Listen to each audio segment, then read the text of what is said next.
Assalamualaikum. Today's my topic is top most important MCQs of bio for MDCAT. So these MCQs are generalized, not belong to any particular chapter. Here Umar Farooq Jana, a second year MBBS student at JSNU Karachi. So जैसा कि आपको पता है कि आज मेरा जो topic है वो MCQs है और इसका पैटर्न कुछ इस तरह है कि मैं पहले MCQ रीड करूँगा और आप उस टाइम तक आप अपने दिमाग में करेक्ट की से सोच लें। बाद में मैं क्या करूँगा कि एक एक की बताता जा रहा हूँ और आपको उसकी साथ में एक्सप्लेनेशन भी देता जा रहा हूँ। ठीक है। सो पहला जो हमारा एमसीक्यूज है वो है कैरोटीनॉइड्स आर प्रेजेंट इन। अब ये तो आपको पता होना चाहिए कि कैरोटीनॉइड्स होते क्या हैं। कैरोटीनॉइड्स एक लिपिड के टाइप है। अच्छा, किस में प्रेजेंट होते हैं ये पूछ रहा है। ए ऑप्शन है ह्यूमन आई, बी ऑप्शन है chloroplast, C a bile juice and D all of this. अच्छा जी, सो ह्यूमन्स आई में ये होते हैं। ठीक है, कहाँ होते हैं? कौन सेल्स में होते हैं? आपके साथ टेक्स्ट की एक ये लाइन है। क्लोरोप्लास्ट में जी होते ही होते हैं। क्लोरोप्लास्ट में तो हमारे होते हैं थैलेकोडाइल्यूमिन वगैरह में होते हैं, फोटोसिस्टम्स में वगैरह होते हैं। अब बाइल जूस में थोड़ी कन्फ्यूजन है कि इसमें होते हैं कि नहीं होते। जी होते हैं, बिल्कुल होते हैं। कि अगर आपने न्यूट्रिशन चैप्टर में अगर बाइल की कंपोजिशन पढ़ी होगी तो बाइल में बाइल पिगमेंट्स भी होते हैं और कैरोटीनॉइड्स भी एक किस्म के पिगमेंट्स हैं, इसलिए ये बाइल जूस में भी प्रेजेंट होते हैं। तो इस हिसाब से जो हमारा करेक्ट ऑप्शन होगा वो क्या होगा? D all of this. अच्छा जी, जो हमारा सेकंड ऑफ एमसीक्यूज है वो है organ transplantation is rejected owing to dash immune cells. मतलब कि अगर हम कोई ऑर्गन ट्रांसप्लांट करा रहे हैं हॉस्पिटल वगैरह में, कोई ऐसा केस है जैसे किडनी वगैरह हो गई, उसकी हम ट्रांसप्लांटेशन करा रहे हैं, तो कौन से वो सेल्स हैं, कौन से वो इम्यून सेल्स की सेल्स हैं जो उस ट्रांसप्लांटेशन को रिजेक्ट करेंगे, वो नहीं होने देंगे। सो ऑप्शन है A T cells, option B cells, C macrophages and the D eosinophil. अच्छा जी, इसमें जो करेक्ट ऑप्शन होगा वो कौन सा होगा? T cells. क्यों टी सेल्स? वो टी सेल्स इसलिए क्योंकि जो टी सेल्स होते हैं वो क्या करते हैं कि डोनर्स एंटीजेंस को रिकॉग्नाइज करते हैं। ठीक हो गया। और फिर उनको रिकॉग्नाइज करके परफोरिन प्रोटीन्स वगैरह सीक्रेट करते हैं और उनकी एपोप्टोसिस कर देते हैं। सिंपली जब हम कोई भी अगर टिश्यू ग्राफ्टेड हम किसी ऑर्गेनिज्म को ट्रांसप्लांट करेंगे तो उसमें टी सेल्स क्या करेंगे? उसकी परफोरिन प्रोटीन्स के थ्रू उसकी एपोप्टोसिस करा देंगे और ऑर्गन ट्रांसप्लांटेशन की रिजेक्शन हो जाएगी। ठीक हो गया। सो इसमें जो करेक्ट ऑप्शन होगा वो क्या है? A T sales. अच्छा जी, सो नेक्स्ट स्लाइड पर चलते हैं। अच्छा जी, जो हमारा थर्ड नंबर एमसीक्यूज है वो क्या है? Which of the following statements regarding photosynthesis is not true. अच्छा, ये बात आप ध्यान में रखें कि जब भी आप ऐसे किस्म की स्टेटमेंट्स वाले एमसीक्यू बने इसमें ये ध्यान में रखें कि क्या पूछ रहे हैं, नॉट ट्रू या ट्रू पूछ रहा है। ये बातें आप ध्यान में रखें। अक्सर करके बच्चों का इसमें मिस्टेक हो जाती है, वो नॉट ट्रू को नहीं देखते और वो एमसीक्यू उनका गलत हो जाता है। अच्छा, सो नॉट ट्रू पूछ रहा है कि वो कौन सी बात होगी जो गलत होगी। अच्छा, ए ऑप्शन है the light cycle occurs only during exposure to light. सही बात है कि फोटोसिंथेसिस का लाइट साइकिल जो होगा वो हमारा जब भी लाइट होगी तभी होगा, वैसे नहीं होगा।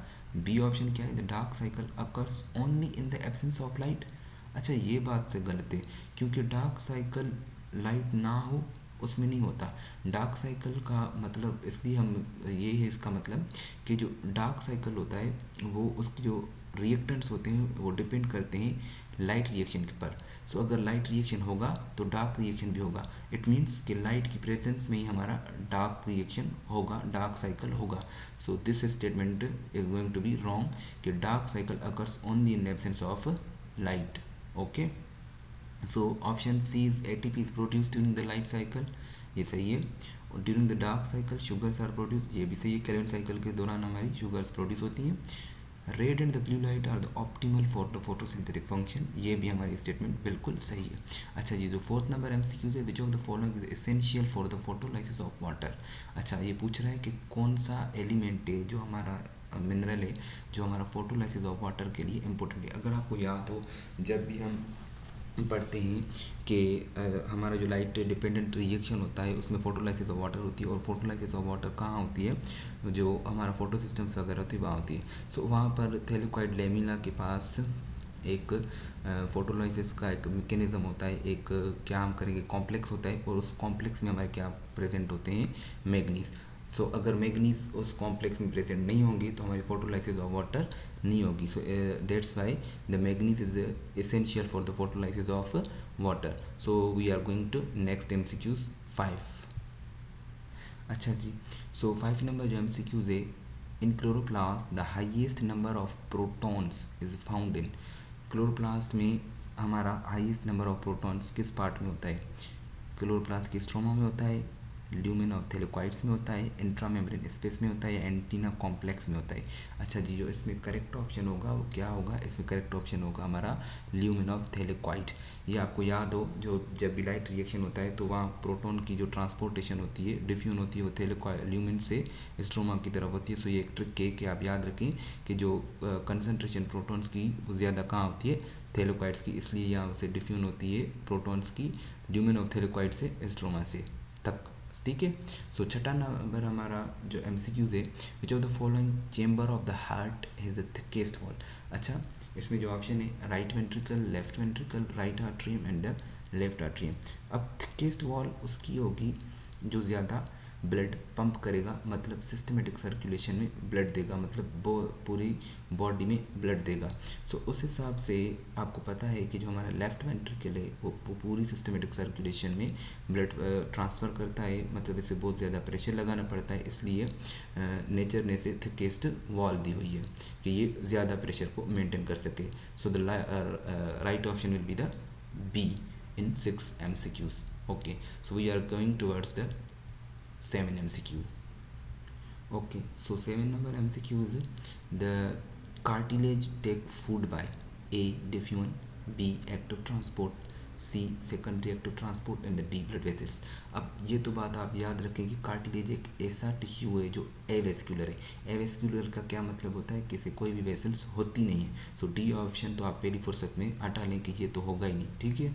अच्छा जी, दूसरे ऑप्शन बचे हमारा एक्टिव ट्रांसपोर्ट और सेकेंडरी हॉस्पिटल। सो इनमें से जो हमारा करेक्ट ऑप्शन है वो डिफ्यूजन है, और डिफ्यूजन से कार्टिलेज हमारा फूड लेता है। अच्छा जी, सो 8 MCQ से, a patient with too much blood loss was sent to the emergency department. If you were at the place of the doctor you prescribe which of the following blood group safely for the patient. अच्छा, ये जो scenario है इसमें ये बताया गया है कि कोई पेशेंट आया इमरजेंसी डिपार्टमेंट पे और आपको टाइम नहीं है कि आप पता कर सकें कि इसका ब्लड ग्रुप क्या है, तो तब उस वक्त आप क्या करेंगे? अच्छा जी, क्या उसको उस पेशेंट को ब्लड ग्रुप देंगे? अगर आपके पास 4 ब्लड ग्रुप अवेलेबल हैं, AB पॉजिटिव देंगे, AB नेगेटिव देंगे, O नेगेटिव देंगे, या O पॉजिटिव देंगे। अच्छा जी, सो आप क्या देंगे? O नेगेटिव देंगे, क्योंकि O नेगेटिव हमारा क्या है? एक यूनिवर्सल डोनर है। सो C option is correct over hair.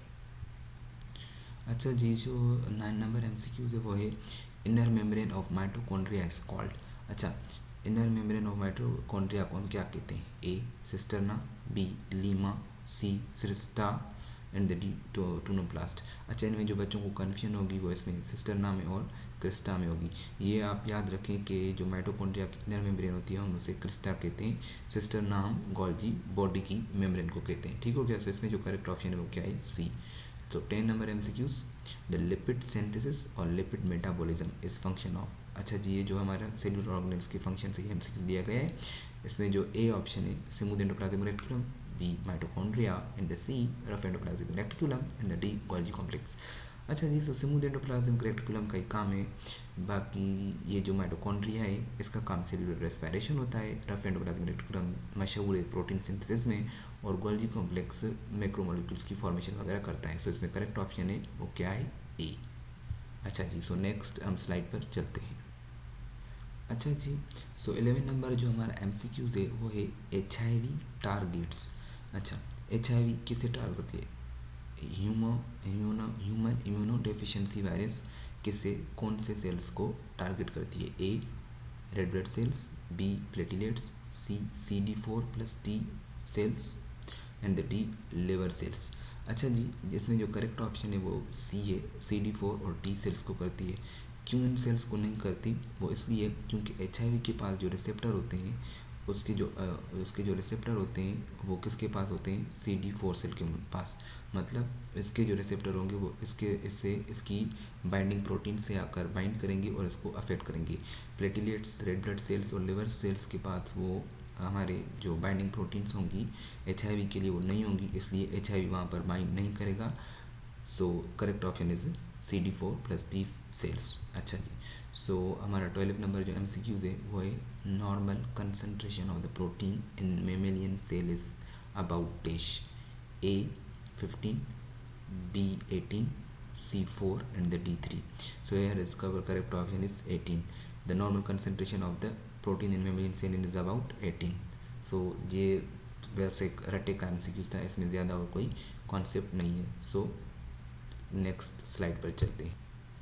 अच्छा, सो 13 नंबर जो MCQs है वो है the matrix of which cell organelle has singular cellular DNA, a few RNA, 70 ribosomes and components required for the protein synthesis and the aerobic respiration.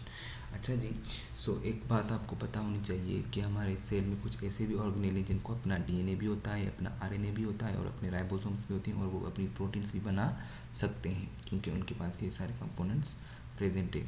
अच्छा जी, सो ऐसे हमारे cell में दो ऑर्गेनेल्स हैं, एक क्लोरोप्लास्ट और एक माइटोकॉन्ड्रिया, और इन प्रॉपर्टीज़ की वजह से इन दोनों ऑर्गेनेल्स को हम क्या कहते हैं, सेमी ऑटोनोमियस बॉडीज़. अच्छा, सो सर ये बातें तो कॉमन है दोनों में, डीएनए हो गया, आरएनए हो गया, हमारी प्रोटीन की सिंथेसिस हो गई. ये जो एरोबिक रेस्पिरेशन है ना, ये इन दोनों को डिफ्रेंशिएट कर रहा है. क्लोरोप्लास्ट में हमारी एरोबिक रेस्पिरेशन नहीं होती. हमारी जो एरोबिक रेस्पिरेशन होती है वो किस में होती है, माइटोकॉन्ड्रिया में. So here is the correct option C, mitochondria. चलते हैं नेक्स्ट MCQ पर 14. Which of the following processes includes all other in the list. अच्छा, जो ये इस किस्म के MCQs होते हैं इनमें आपको क्या करना है कि पूछ रहा है कि एक ऐसा वो टर्म होगा जिसके दूसरे सारे उसकी ब्रांचेस होंगी. ये कहना चाह रहा है इस MCQs में. अच्छा, सो ए ऑप्शन है osmosis, B diffusion of a solute across a membrane, C facilitated diffusion and D passive transport. अच्छा, इन तीनों टर्म्स का मतलब ये है कि ये एक ट्रांसपोर्ट के मैकेनिज्म है और इनमें एनर्जी कंज्यूम नहीं होती. ऐसी ट्रांसपोर्ट जिसमें एनर्जी कंज्यूम ना हो तो उसे हम क्या कहते हैं, पैसिव ट्रांसपोर्ट. और ये सारे जो हैं वो पैसिव ट्रांसपोर्ट के एग्जाम है, इसलिए so correct option will be the passive transport. The D is correct over here. So we are going to next MCQs 15. सो 15 नंबर जो MCQs है वो है in TCA cycle, tricarboxylic cycle. सही है. The combination of the acetyl CoA and the oxaloacetate will generate a 6 carbon molecule called. अच्छा, जो TCA cycle होता है उसमें पूछ रहा है कि कौन सा मॉलिक्यूल है जो जनरेट होता है by the combination of acetyl CoA and the oxaloacetate. अच्छा, TCA साइकिल में जो हमारे 6 कार्बन कंपाउंड होते हैं जिनसे ये बनता है एसिटाइल CoA और oxaloacetate के कॉम्बिनेशन से, वो कौन सा है, सिट्रेट का मॉलिक्यूल. सही है. सो इसमें जो करेक्ट ऑप्शन है वो सिट्रेट है. सो TCA साइकिल में हमारा एसिटाइल CoA और oxaloacetate के कॉम्बिनेशन से कौन सा मॉलिक्यूल बनता है, सिट्रेट मॉलिक्यूल हमारा बनता है. So here the 16 MCQs. Medical student in a histological lab was analyzing the different structure of the muscle. He found a connection between the myocytes. These connections are called the intercalated discs. Given his data, you may find the best option in that the muscle was A. cardiac muscle, B. skeletal muscle, C. smooth muscle and the D. none of these. अच्छा जी, सो ऐसे किस्म के जो MCQs हैं जिनमें लंबी चौड़ी हमारी स्टेटमेंट होती है, खास करके ऐसे MCQ हमारे UHS के ज़्यादा आते हैं हर सारे MDCAT में. सो इनसे डरना नहीं है, इनसे जस्ट एक पॉइंट होती है जो आपको पिक करनी होती है और उसमें से हमारा आंसर निकल आता है. सो ये सारी आप स्टूडेंट ना भी पढ़ें तो यहाँ पर ये जो टर्म है ना, इंटरकलाटेड डिस्क, आपको ये याद रखना है कि इंटरकलाटेड डिस्क कहाँ होती है, हमारी कार्डियक मसल में. So the right option here is cardiac muscle. Okay, other are not the right option. Okay, so 17 MCQs जो है हमारा, triacyl glycerol are biochemically A aliphatic alcohols, B monocarboxylic acids, C esters and D aldo sugar. अच्छा, इसमें जो correct option होगा वो सी होगा, esters. क्यों? क्योंकि ट्राई असेल ग्लाइसरोल होता है वो ट्राई ग्लाइसराइड और ग्लाइसिरोल से बना होता है. ग्लाइसिरोल एक अल्कोहल है और ट्राईग्लाइसराइड एक कार्बोजाइलिक एसिड है. सही है. सो आपने ऑर्गेनिक केमिस्ट्री में पढ़ा होगा कि जब भी हमारा कोई अल्कोहल और हमारा कार्बोजाइलिक एसिड मिलता है, कॉम्बिनेशन करता है, सो उनके कॉम्बिनेशन के रिजल्ट में हमें कौन सा कंपाउंड मिलता है, ईस्टर मिलता है. सो द ट्राई असेल glycerol are biochemically esters. 18 MCQs है। Athero atherosclerosis can be result of A vasoconstriction, B vasodilation, C both can cause, and the D none of these। अच्छा, इसमें जो करेक्ट ऑप्शन होगा वो क्या होगा, वेजोकॉन्स्ट्रिक्शन। अच्छा, आथीरोस्क्लेरोसिस होती क्या है? आथीरोस्क्लेरोसिस होती है कि हमारी कोई भी वेसल्स नेरो हो जाए, मतलब वो वैसे सही से किसी भी सबस्टेंस को पास कर रही थी और अभी नहीं कर रही, या उसमें प्लॉक वगैरह की अकोमिनेशन हो गई है, तो ऐसी कंडीशन को हम क्या कहते हैं, आथीरोस्क्लेरोसिस। और ये किस वजह से होती है? नैरोइंग ऑफ वेसल्स की वजह से, जिसे हम क्या कहते हैं, vasoconstriction. So here correct option is vasoconstriction. ठीक हो गया। So next MCQs. अच्छा, जो 19 नंबर हमारा एमसीक्यू है वो क्या है, which of the following kinds of the animals are triploblastic. कौन से वो एनिमल्स हैं जो ट्रिप्लोप्लास्टिक होते हैं? ट्रिप्लोप्लास्टिक का मतलब क्या है कि ऐसे एनिमल्स जिनमें 3 बॉडी लेयर्स होंगे, तो उन्हें हम क्या कहते हैं, triploblastic. A flatworms, B sponges, C ctenophores, and the D corals. इसमें जो करेक्ट ऑप्शन है वो हमारा प्लेटफॉर्म से प्लेटीहेल्मिन्थस का ये एक एनिमल है, और प्लेटीहेल्मिन्थस से ही हमारे जो ट्रिप्लोप्लास्टिक की क्लासिफिकेशन होती है वो स्टार्ट होती है। सो यार the correct option is platforms, while the sponges and the keratinophores are not triploplastic. The 20 MCQs is the main area of the various types of the activities of the cells is, मतलब कि वो कौन सा main area है cell का जहाँ हमारी बहुत सारे किस्म की एक्टिविटीज़ होती हैं। एक्टिविटीज़ मसलन जैसे हमारी ग्लाइकोलाइसिस हो गई, एरोबिक रेस्पिरेशन होगी, वगैरह वगैरह। सो दूसरे रिएक्शन हो गए। सो वो कौन सा है सेल का एरिया? वो हमारा है साइटोप्लाज्म, क्योंकि साइटोप्लाज्म में हमारी बहुत सारी बायोकेमिकली एक्टिविटीज़ होती हैं सेल्स की। सो the correct option is cytoplasm. Moving towards next MCQs 21। अच्छा जी, जो 21 हमारा एमसीक्यू जो क्या है, जो the following are not membrane bound, मतलब हमारे कौन से ऑर्गेनेल्स हैं जो मेम्ब्रेन बाउंड नहीं है। इनमें ए ऑप्शन है ribosome, B lysosome, C mesosomes, and the D vacuoles. अच्छा जी, सो राइबोसोम से जिनको कोई मेम्ब्रेन नहीं होती, लाइसोसोम्स को भी होती है, मीजोसोम्स बैक्टीरिया में होती है, उनको भी होती है, और वैक्यूल की तो प्रोमिनेंट मेम्ब्रेन होती है जिसे हम टूनोप्लास्ट कहते हैं। अच्छा जी, सो 22 नंबर जो एमसीक्यूज है वो क्या है, 3 of the following statements about the enzymes are the correct, 1 is wrong, which one is wrong, मतलब कि 3 स्टेटमेंट्स करेक्ट है, एक रॉन्ग है, और वो रॉन्ग क्या है उसको हमें पकड़ना है। So A option is enzymes require optimum pH for the maximum activity. जी बिल्कुल करेक्ट है कि एंजाइम को ऑप्टिमम पीएच रिक्वायर होती है अपनी एक्टिविटी परफॉर्म करने के लिए। बी ऑप्शन है enzymes are the denatured at the high temperature but in certain exceptional organism they are active even at the temperatures from 80 to 90 degree C. और जो C option है enzymes are highly specific, and the D option is the most enzymes are the proteins but some are the lipids. ये statement बिल्कुल correct है कि enzymes are highly specific, बिल्कुल सही है, हर चीज़ में स्पेसिफिक होते हैं। अब इनमें थोड़ा शक है कि बी ए या डी ऑप्शन है। बी हमारी स्टेटमेंट बिल्कुल करेक्ट है। क्यों भाई करेक्ट है? क्योंकि हमारे जो बैक्टीरियाज होते हैं वो ऑर्गेनिज्म में जहाँ पर हमारे एंजाइम्स 80 to 90 डिग्री सी तक भी काम करते हैं। शायद बच्चे इसमें कंफ्यूज हो जाए इस स्टेटमेंट में कि भाई 37 पर डिग्री पर हमारे एंजाइम्स काम करते हैं, ऐसा नहीं है, वो जस्ट ह्यूमन के केस में होता है। हमारे बैक्टीरिया में 80 to 90 तक भी काम करते हैं। That's why bacterias enzymes are also called thermophilic. So इसमें जो करेक्ट ऑप्शन होगा वो क्या होगा, D, the most of the enzymes are the proteins but some are the lipids. कोई भी एंजाइम ऐसा नहीं है जो लिपिड हो, हाँ अलबत्ता राइबोजाइम है, मगर लिपिड अभी तक या कोई एंजाइम नहीं है जो लिपिड की नेचर में प्रेजेंट हो। सो डी ऑप्शन इज करेक्ट। अच्छा जी, जो 23 जो एमसीक्यूज है वो है common cold is not cured by antibiotics because it is, मतलब कॉमन जो कोल्ड होता है हमें खांसी वगैरह बुखार, ये एंटीबायोटिक से ट्रीट नहीं होता, सही है। सो ये ट्रीट नहीं होता, इसकी वजह क्या है वो ये इस क्वेश्चन में पूछ रहा है, क्योंकि ये काज होता है वायरस का, ये ग्राम पॉजिटिव बैक्टीरिया की वजह से होता है, सी कि ये नेगेटिव ग्राम बेल बैक्टीरिया से होता है, कि ये इन्फेक्शियस डिजीज़ है ही नहीं। इसमें जो करेक्ट ऑप्शन होगा के काज बाय द वायरस, क्योंकि ये वायरस की वजह से होता है इसलिए इस पर कोई एंटीबायोटिक्स के इफेक्ट नहीं होते। सो वायरस एक ऐसी एंटिटी है जिस पर एंटीबायोटिक्स की कोई जो हमारे इफेक्ट होता है वो नहीं होता। सो इसलिए कॉमन कोल्ड हमारा एंटीबायोटिक से ट्रीट नहीं हो सकता। 24 जो MCQs है, in human female meiosis 2 is not completed until, मतलब ह्यूमन फीमेल में मियोसिस 2 कंप्लीट नहीं होती कौन से प्रोसेस तक। अब ये रिप्रोडक्शन से एक MCQs है और इसके ऑप्शन है fertilisation, uterine implantation and the birth and the puberty.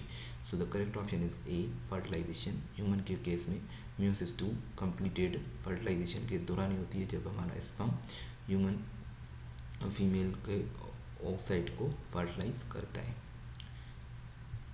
अच्छा जी, नेक्स्ट MCQs। अच्छा, तो 25 नंबर जो MCQs है, the incorrect statement with regard to the haemophilia is, कि कौन सी गलत स्टेटमेंट है हीमोफीलिया के अकॉर्डिंग या recording. A, it is a sex link disease, ये बिल्कुल करेक्ट ऑप्शन है, ये सेक्स लिंक डिजीज़ है।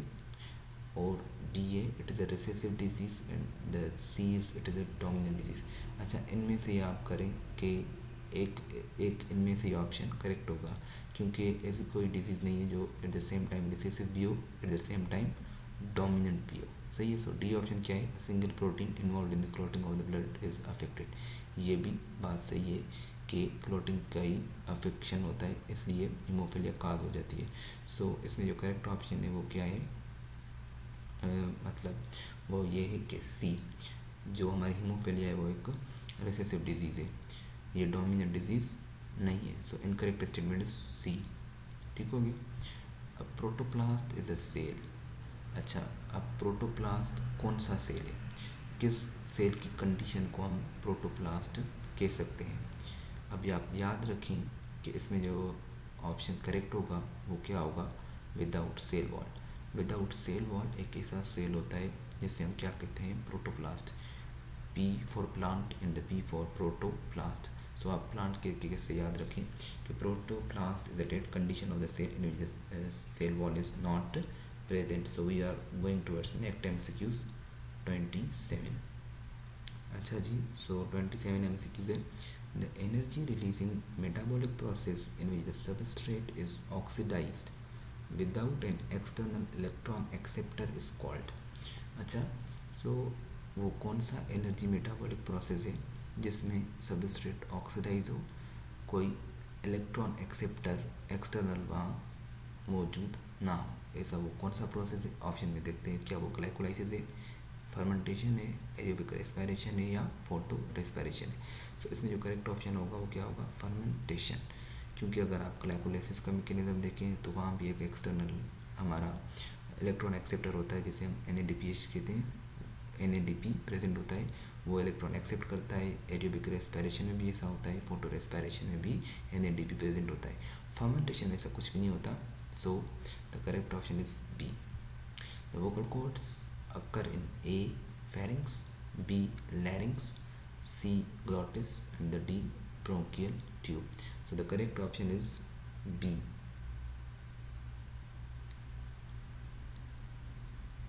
larynx. So in larynx there are the presence of vocal cords. ठीक हो गया।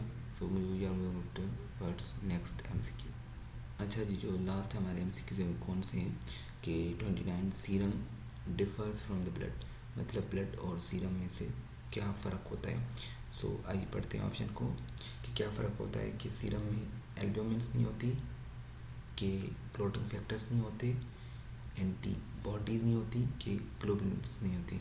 मतलब कि क्या ब्लड में प्रेजेंट होता है और क्या सीरम में एब्सेंट होता है, कि सीरम ब्लड से डिफ़र करती है। अच्छा, सो इसमें जो करेक्ट ऑप्शन है वो क्या है, बी।